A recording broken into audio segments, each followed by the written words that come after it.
We are reading from the Yogasutras. This is our online class number 34. We are now going to study the third chapter. Let us remember that till now we have studied the benefits of external practices under the 5 limbs of yoga, beginning with the yama disciplines up to pratyahara or withdrawal, yama niyama,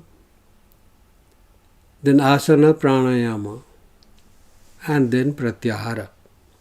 These are the 5 these external practices of the limbs of yoga. Now we are taking up the remaining 3, dharana, dhyanam and samadhi.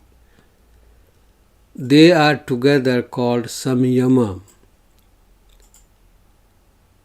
This we will learn afterwards also. Dharana, dhyanam and samadhi, these 3 together are called samyama. In the third chapter, means this chapter that we are now studying, the supernatural powers that come along with yoga practices are described. To tell a personal truth, I was personally not interested in this particular chapter. Even though I learned this chapter as part of the yoga study, it was only an academic exercise initially.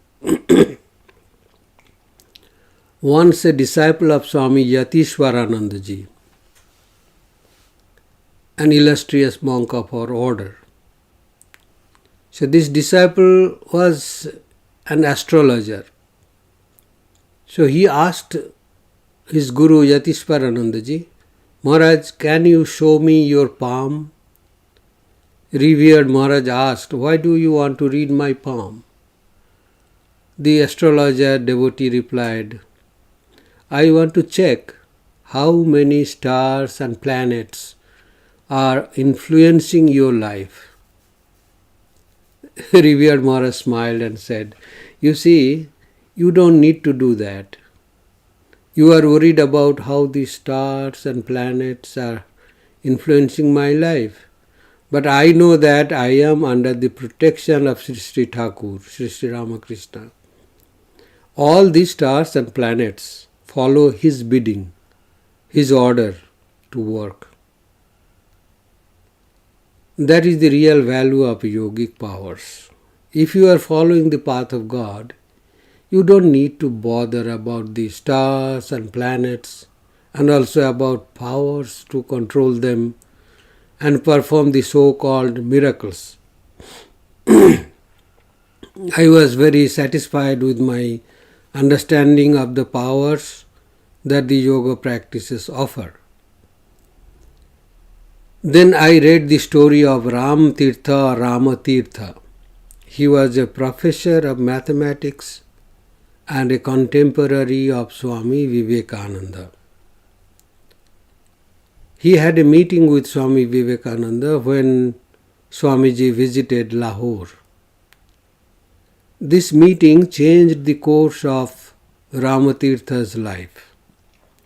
He took the vows of sannyasa and became a monk in later years. Afterwards, he was known as Swami Rama. Ramatirtha used to have some miraculous powers and he would use them off and on. During their meeting, Swami Vivekananda asked him, my dear, you know that these powers are not good. These are like red herrings, temptations to divert your attention from your main purpose. If you are following the path of God, you should avoid spending your valuable time by getting engaged with these powers. Ramatirtha replied, Swamiji, I know this, but I do it so that many non-believers are drawn to spiritual life. I do this consciously, knowing that it might be a big hindrance to my own spiritual growth. Swami Vivekananda was moved by the compassion of the professor for doing good to others even at the cost of his own spiritual progress. Still, it could not convince me. But then came the realization that the great sage Maharshi Patanjali was of course aware of the abilities of these supernatural powers to do good to people, even though it would in many cases lure one away from his or her spiritual goal. Therefore, for a serious spiritual seeker, knowing these powers or knowing about these powers has its benefits too. The powers prove at what stage of your spiritual journey you are and what more precautions you should take to remain steadfast in your journey and not being misled by these powers. Let us not make this mistake to think that this third chapter will speak only of the supernatural powers that comes as byproducts of serious spiritual practices. This chapter is named Vibhuti Yoga. Vibhuti Yoga means the yoga which deals with the supernatural powers that come as byproducts of our spiritual practices. Rather, it will give us information about yoga practices, about the methods and their applicability, the alternatives, the pitfalls, etc. In short, it will speak to all sincere spiritual seekers in order to help them in the path of yoga by keeping them aware of many questions, by making them aware of many questions that may arise in their mind in course of their practices. Then you will not need to turn from pillar to post to get answer to each and every question that may arise in your mind about the practices. Well, one more point should be stressed upon again. These powers do not come only to the practitioners of yoga, but they come also more or less to any spiritual practitioner of any path. In fact, all the spiritual seekers should be aware of these realities and their implications in their life. Let us go to the aphorism number 3.1. That is we begin with the third chapter with the first aphorism. We will begin with dharana. As I said, we have completed the early 5 limbs and now the last 3 limbs, beginning with dharana, will be discussed here along with other things. So the first aphorism says, Desha bandha chittasya dharana. Desha bandha chittasya dharana. Dharana is bandha, holding, chitta, the mind, desha, onto some particular object, desha. The word dharana has been derived from the root dhru, that is to hold or to fix to one thing, like that. To hold the mind on one object. That is the idea of this word dharana. We are free to take any object and concentrate on that. That may not be called dharana. It is the purpose for which we hold the mind on to one object which defines dharana. The purpose defines dharana. The purpose is important. Needless to say that that purpose should be a spiritual purpose, not any purpose. Spiritual purpose means the one that finally leads us to our liberation from worldly bondages. That is what is called dharana. Otherwise it is called simply concentration. You can concentrate on anything, any material thing also. One may take an internal object to concentrate on, like the Nabhi Chakra, navel plexus, Hridaya Pundarika, the solar plexus in the position of our heart, to some extent physical heart. Then Murdha Jyoti, one can concentrate on the light at a place inside the mouth. Nasikagra, on the tip of the nose, as Sri Krishna says in the Gita, etc. A chakra or plexus is described as a kind of web or network, suppose like a spider net. Or one can take any outside object which has a spiritual link or connotation. In olden days, they always recommended the chakra to the right of the location of the physical heart. Only one chakra, one plexus, that is in the middle of the chest bone. Later on, the proponents of or the teachers, acharyas of yoga added 6 or sometimes 12 chakras as the places or the locations or objects to concentrate on. They have also defined the networks or the chakras as a lotus flower having different number of petals at different chakras. When the chakras remain not awakened, means they are dormant, they look like an unopened lotus bud with its head facing downward. Later, when these chakras are acted upon by different bijas or mantras, etc., they raise their head and open the petals.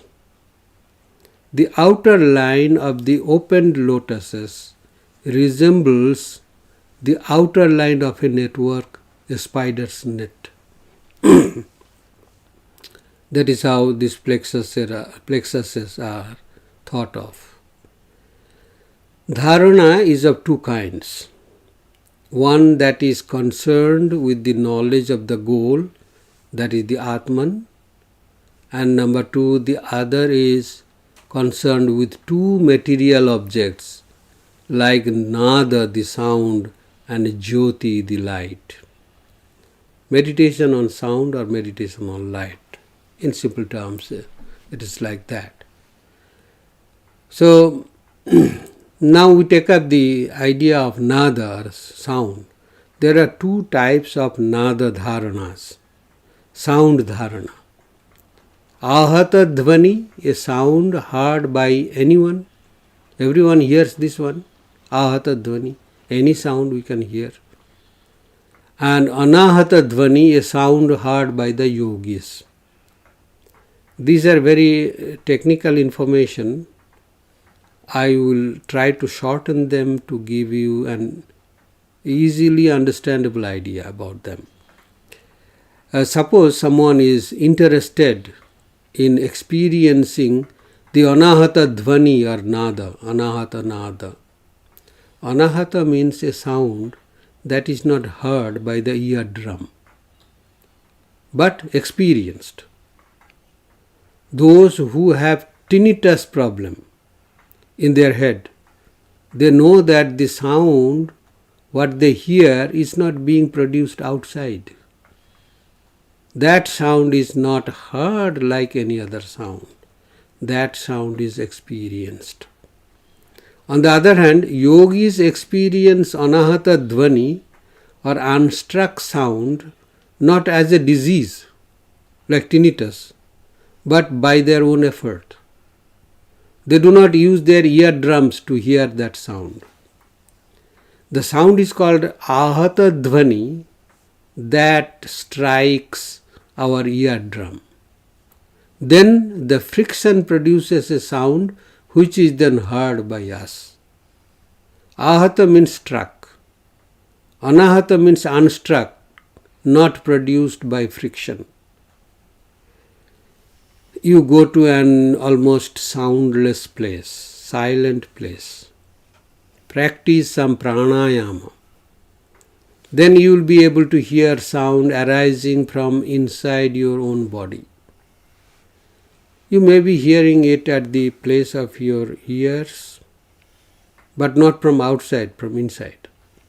These sounds may resemble the sounds you have already heard. They may resemble the sound produced by a conch shell, sound like what is produced by a worship bell, by clapping, by the clouds, etc. With more practice, you will be able to hear it in the whole body, in the head, in the heart, in the spinal column, sushumna, etc. Sound is a continuation of an action.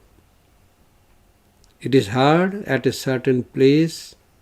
That should be a limited place. It is limited because you can define its dimension. You can locate that sound. But slowly this sound or nada will reach a point called bindu, where the dimensions will be lost. Bindu is like that, a point. It is called bindu, the famous bindu in the Kundalini Yoga. Bindu of the trio, of the three things in the yoga, Kundalini Yoga, bindu, nada and kala. We have learned both nada, means sound, and its culmination in a bindu or point.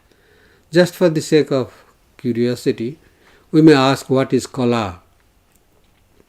The word kala means a part or a definable thing, a body. That means a grossly detectable location or object.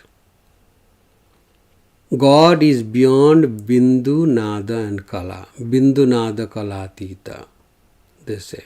So God is beyond these positions, locations. And then the second one we were discussing, that light, one can meditate on light. That is an object or location for dharana. We have learnt about two gatis of ours, or our two ways to travel after death. One is known as Shukla Gati, which leads us through the path of light. In the Gita it is very well mentioned or explained. There are many shlokas, many verses. One verse says, Shukle Krishne Gati Yete Jagata Saswati Mate. Shukla Gati and Krishna Gati. Shukla Gati means the path that is going through lightened path. The other is Krishna Gati, that leads us through a dark path. Well, this is not a place to discuss those details now. We are talking about the Sushumna Nadi. We were talking about that. We are familiar with the word Sushumna. The word Nadi means a pipe, a channel, nerve, etc.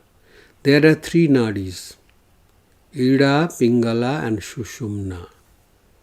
On the right of the spine of our physical body, the Nadi is called Ida, the comfort channel known for its creativity.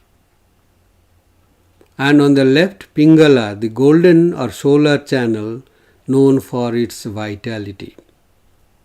Sushumna means kind or gracious. That lies in the center.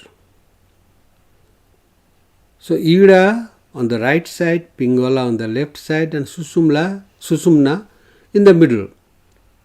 Once the powers of creativity of Ida and the powers of vitality of Pingala are in balance with each other, the prana energy or the vital force in our body travels freely through the Sushumna Nadi from the root chakra to the crown chakra called Sahasrara.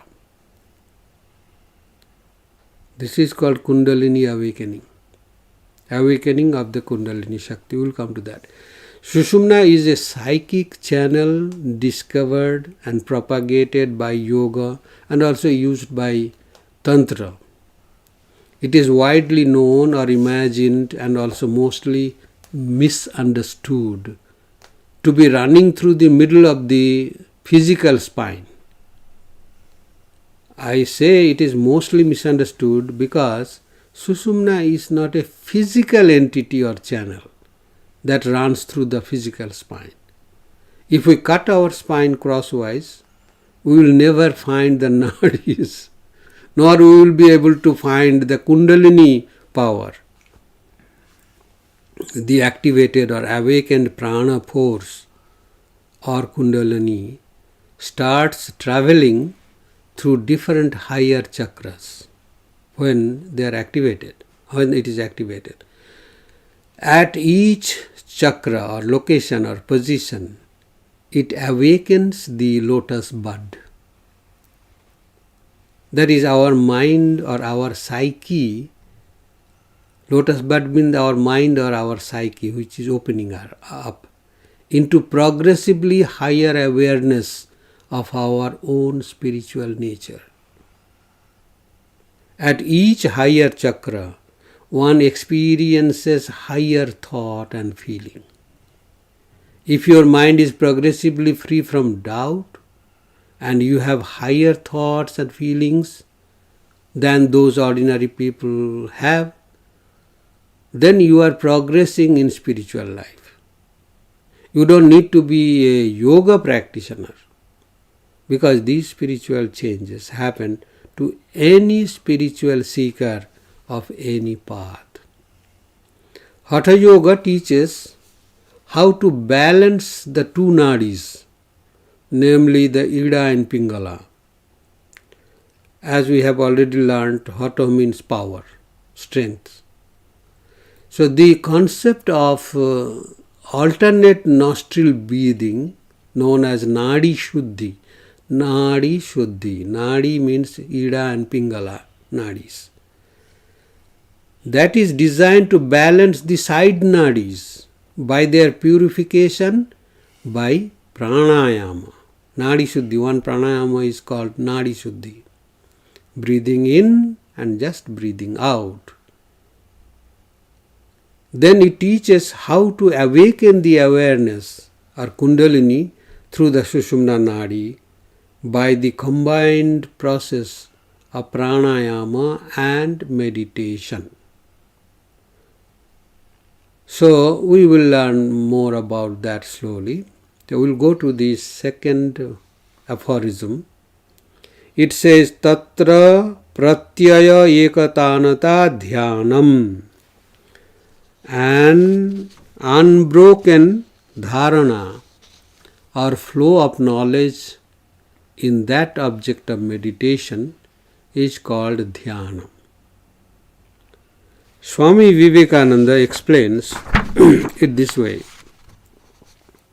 The mind tries to think of one object, to hold itself to one particular spot as the top of the head, the heart, etc.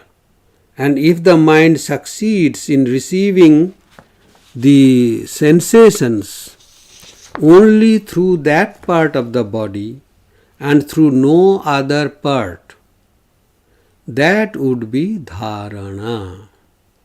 And when the mind succeeds in keeping itself in that state for some time, it is called dhyanam.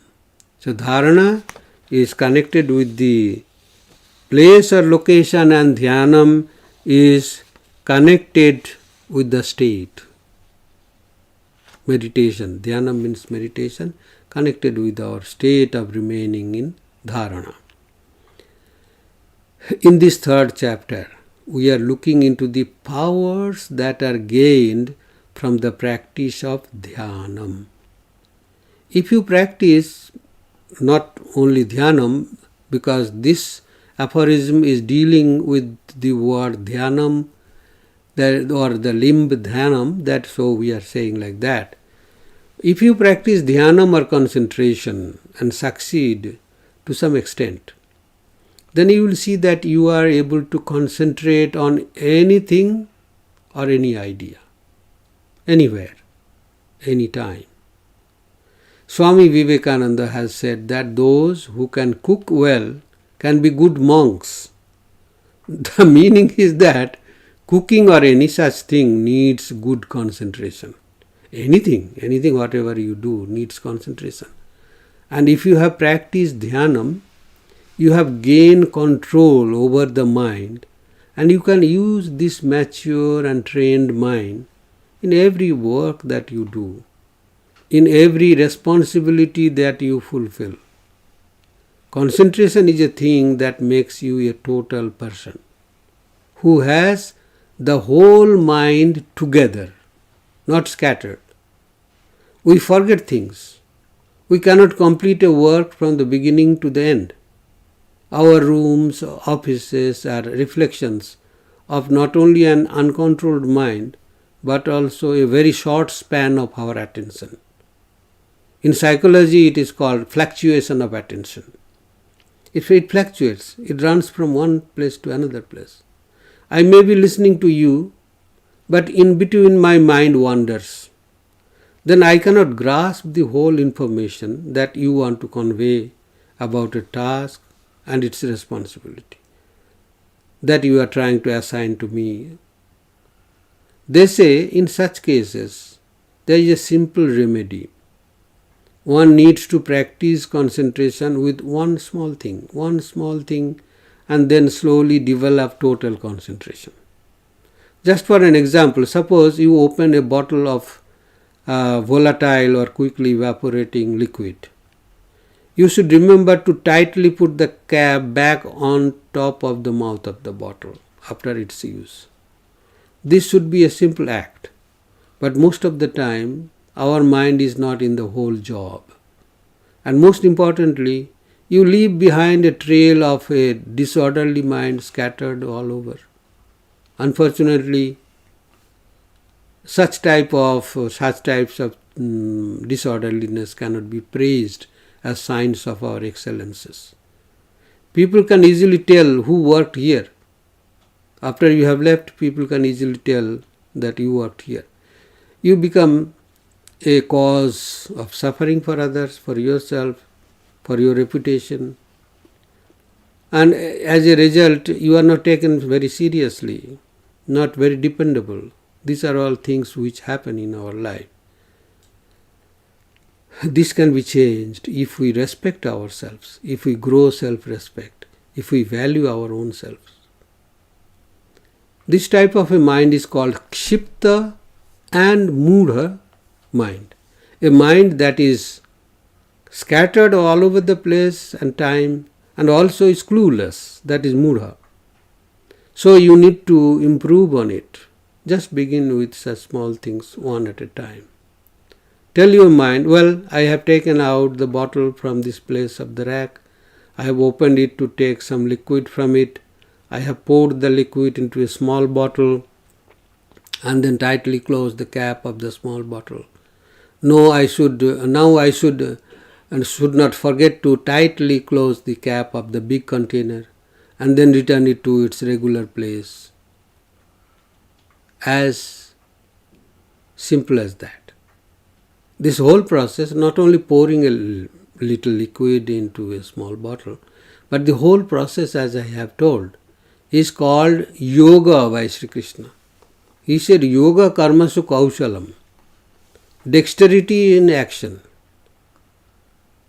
efficiency, showing our efficiency in our actions. And such an organized effort to fix the mind at one point or object, on one object, is called dharana. And if we continue to retain that dharana for a long time, that state is called dhyanam. And that is in respect of our spiritual practices. Otherwise it will be called a duryoga, a disaster. You are spending time, energy, everything for nonsense. Now let us look back at what we have already studied. Patanjali used the word dhyanam for the first time in the aphorism number 3.39, not 3, that is first chapter 39 aphorism. Yatha abhimata dhyanad va, he said, or by meditating on any object that is not contrary to attaining your spiritual goal, and that is the asampragnata samadhi or nirodha samadhi. In other words, you meditate on something that advances your progress in respect of your attaining liberation. In that aphorism, he has used the word dhyanam as a means to attain chittavritti nirodha or samadhi. He has said that if you are able to control the modifications in the vrittis, in the thoughts, like controlling the varieties of thoughts arising in the mind, and then channelizing them into one type of thoughts, one type of thought flow, then you will discover yourself. You will get rid of roga, the disease called bhava roga, worldliness. Otherwise, you will identify yourself with all the puzzling different types of vrittis. Vritti sarupyam itaratraha, he said in the beginning of the first chapter itself. You become part of the flowing narratives of birth and death. That is of an evolutionary process. You are one of the zillions of contributors to a changeful and hence non-substantial truth called evolution. Evolution reveals a merciless truth called flow, a procession as it were. In that you are not counted as an individual. And we are so boastful of our individuality. If we are part of a flow, we are never counted as an individual. Hence the word dhyanam is nothing new, nothing different than the 7 different names of 7 types of samadhis, like savitarka samadhi, nirvitarka samadhi, savichara, etc., etc. We have already studied these extensively in the first chapter under the topic samadhi. So we will move to the next aphorism, aphorism number 3. Tad eva arthamatra nirbhasam swarupa sunyam iva. Swarupa sunyam iva samadhi. What is samadhi? He is now explaining here. He has already explained in details, but he will be going to tell you about what these miraculous benefits or supernatural benefits you will derive from this as byproducts. Tat eva means that dhyanam or meditation itself is called samadhi, in which arthamatra, only the object of meditation, nirbhasam, remains in our awareness. And how it is? Swarupa sunyam iva, in place of the absence of one's own existence, as it were. Here we are being informed about how dhyanam or meditation matures into what is called a samadhi. We have learned that there are 2 types of samadhis, sabija with an object and nirbija without object. This aphorism is referring to the sabija samadhi, the samadhi which is practiced with an object. The whole aphorism may seem to give an impression that this samadhi is an experience of one and that experience is of the object. Swarupa sunyam means non-existence of one's own presence in this samadhi. You forget about your own presence. Actually, that is not the implication. And never it is the implication of all yogas, Vedantas, that you forget yourself and remain and remember the object. Suppose Patanjali, not suppose, because Patanjali has used this small and almost invisible word, Iva. Swarupa Sunyam Iva. See, in these sutra literature, where the aphorisms are written, the small words are also very powerful. So, Iva means as it were. It is not really so, it is as it were, almost like that. Let me clarify it. Samadhi means deep meditation. Initially, we begin to meditate on an object, either external or internal, gross or subtle. We try to concentrate on that object in the mind. The mind converts even gross objects into an idea with shape, size, location and time that define the gross object, the mental form. Then it concentrates on its own idea form. Mind is concentrating on its own idea form. Let me repeat it. The mind concentrates on its own idea form. That is a form of an object made of idea. The mind concentrates on its own idea form. That is a form of an object made of idea. We cannot take any gross object into the mind and meditate it there. It is not possible. That is how we meditate. Okay? After some time, our practice of meditation will mature into samadhi. What is this samadhi? Suppose you think or know that you are meditating or concentrating on an object or on its idea form. So there are two awareness of two things. You the meditator, awareness of you the meditator, and the awareness of the object of meditation. Your practice of dhyanam is to bring back the wandering mind to the object of meditation. Then slowly the mind learns to remain on the object for longer and longer time. Then the awareness of the object or its idea will convert itself into a flow. Now we skip the other intermediate parts of this process. It is more or less like the continuation of the same idea. Anyway, this flow of the awareness of the object alone will mean something like you lose your own sense or separate awareness of the meditator, that is yourself. This has still more into it in this existence, in this experience. You are aware of the object not as an object with limitations.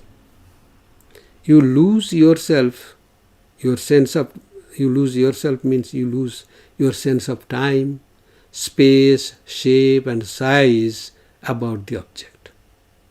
That is called samadhi. Bija samadhi, the object is remaining but it has become almost boundless.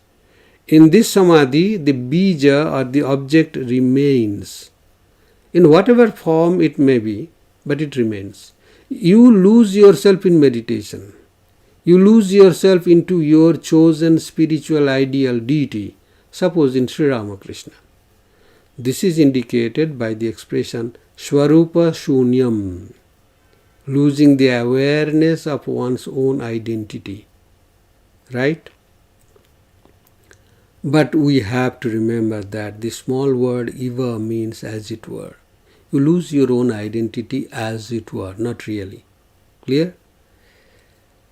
Then we take up Yogasutras, the aphorism number 4 and onwards. We have learned the last 3 limbs of yoga with their benefits and their powers. The samadhi is over now. Dharana, Dhyanam and Samadhi. These 3 are actually the internal limbs or stages of yoga. The earlier 5 are external limbs or stages. Later in this chapter, this has been mentioned by the aphorism number 7 and 8. The next aphorism number 4 of this chapter says that these last 3, Dharana, Dhyanam and Samadhi, are known by one name or word, Samyama. That's what we were talking about in the beginning. The word samyama can be divided as the prefix sam, which is added to the word yamaha. The prefix sam implies a wonderful instruction and truth. It means all the three, dharana, dhyanam and samadhi, are to be about, sam means only the same one object of meditation. The three, dharana, dhyanam and samadhi, these three have been combined into one word, samyama. And then it has been said that one needs to practice samyama again and again. That means one has to practice dharana, dhyanam and samadhi together many times on the same object. That means you cannot have one object for dharana and another for dhyanam and still another for samadhi. One object for dharana today, another object for dharana tomorrow. It is also not like that. Same object. That is why it is called sam. Sam means samyaka rupena. Samyaka rupena means properly, in the correct sense or perfect sense of the term.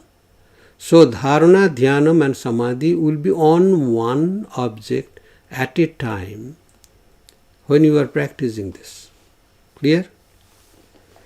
The next aphorism, aphorism number 5 says, by the conquest of samyama comes prajna loka, light of knowledge.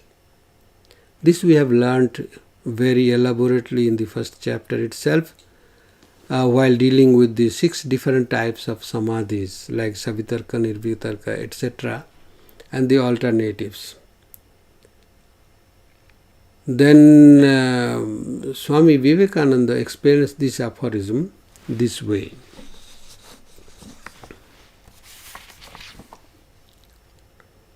When one has succeeded in making this samyama, all powers come under his control.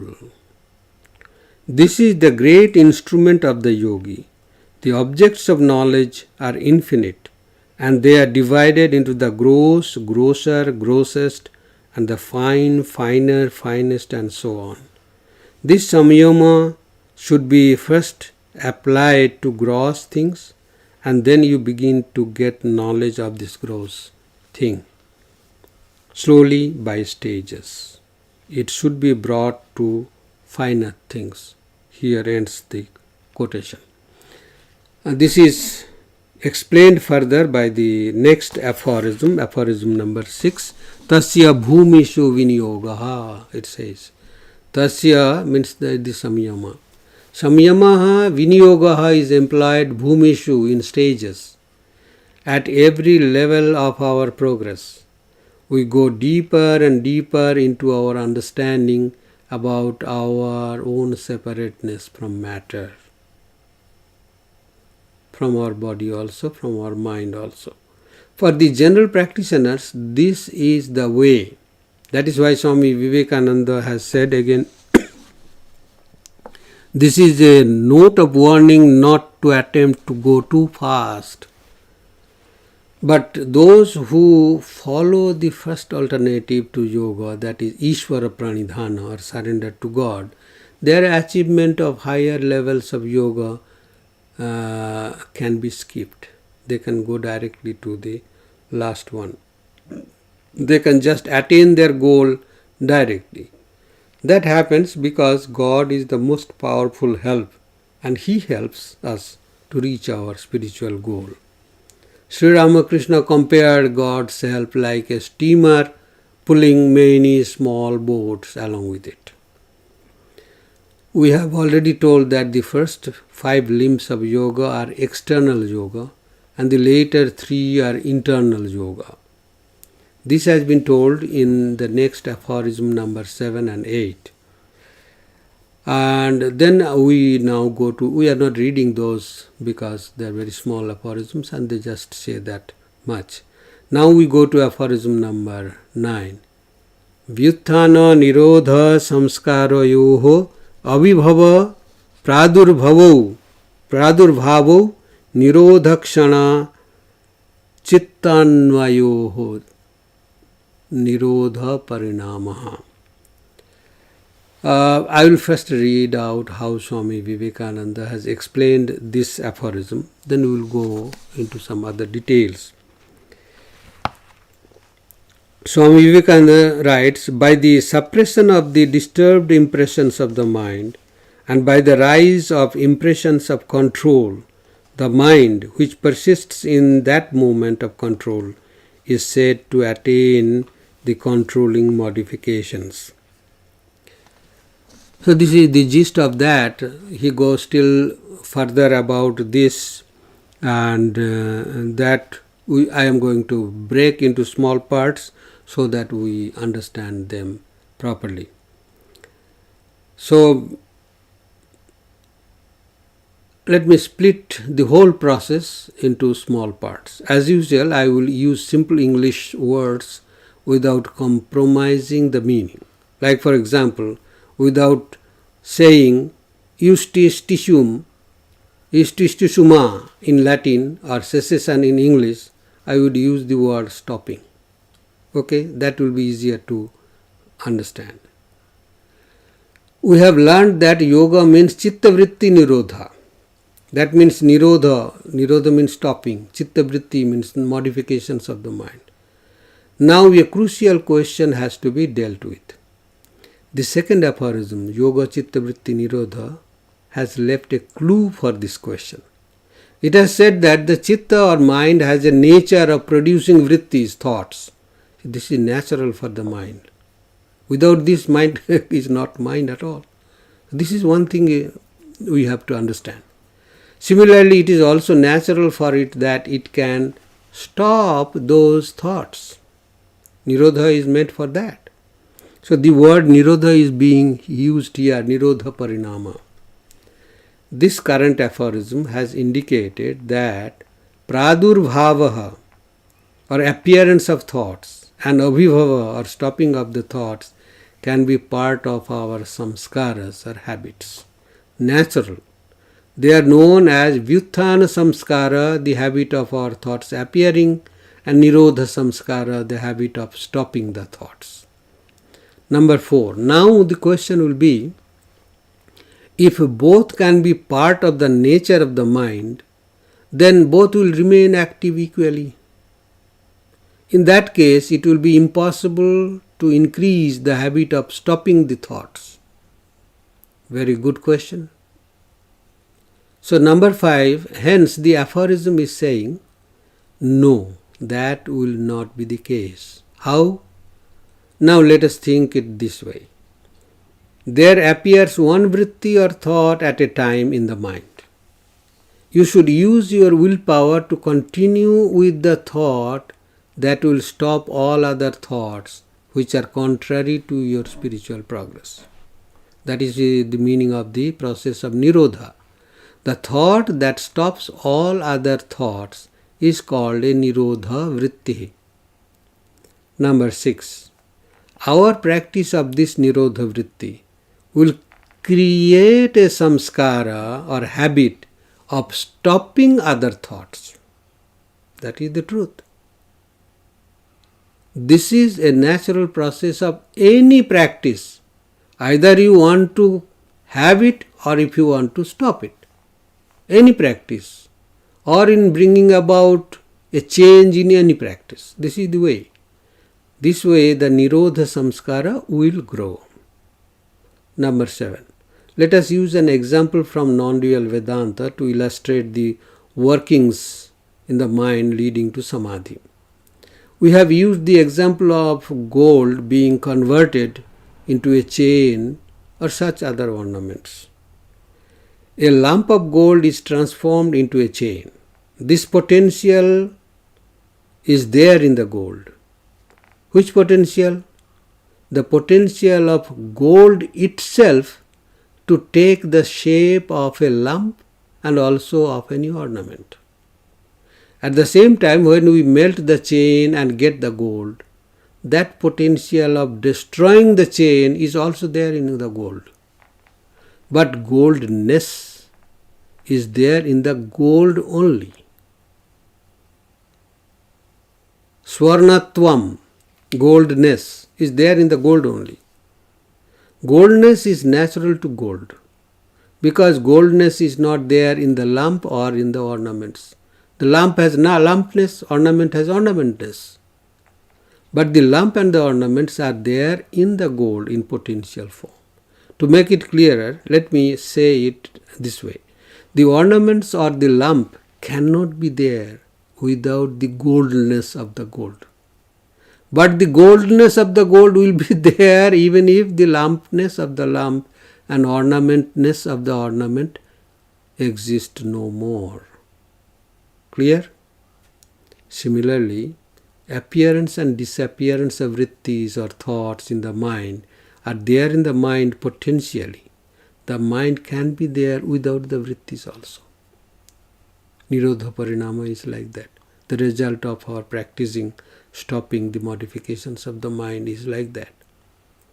Then number 8.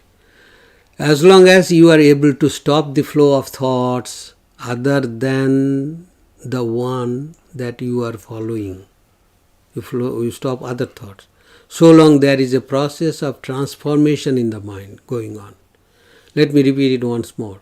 As long as you are in the process of stopping the flow of non-spiritual thoughts by increasing spiritual thoughts, so long there is a process of transformation going on and on in the mind. This transformation of the mind is called Chitta Parinama. This transformation can be increased or decreased. Chitta is changing, mind is changing.